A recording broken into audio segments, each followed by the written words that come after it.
Bien que les députés bénéficient d'une grande liberté de parole lors des débats, le règlement prévoit le temps dont ils disposent pour s'exprimer. Il existe 3 modèles d'organisation des temps de parole.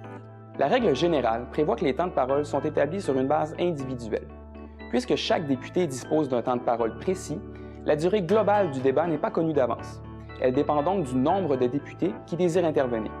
C'est le cas, par exemple, des débats qui concernent les différentes étapes de l'étude d'un projet de loi. Les débats restreints sont pour leur part organisés sur une base collective. Puisqu'ils sont limités dans le temps, ils ne permettent pas à tous d'intervenir. La durée totale de ces débats est donc répartie entre les groupes parlementaires en tenant compte de leur proportion au sein de l'Assemblée. Une enveloppe de temps est aussi prévue pour les députés indépendants. À titre d'exemple, c'est de cette manière que sont répartis les temps de parole pour les débats sur les affaires inscrites par les députés de l'opposition. Le règlement prévoit des temps de parole particuliers pour certains débats ou interventions.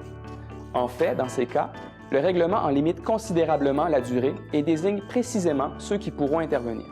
C'est le cas, par exemple, des déclarations de députés, des déclarations ministérielles ou encore des débats de fin de séance.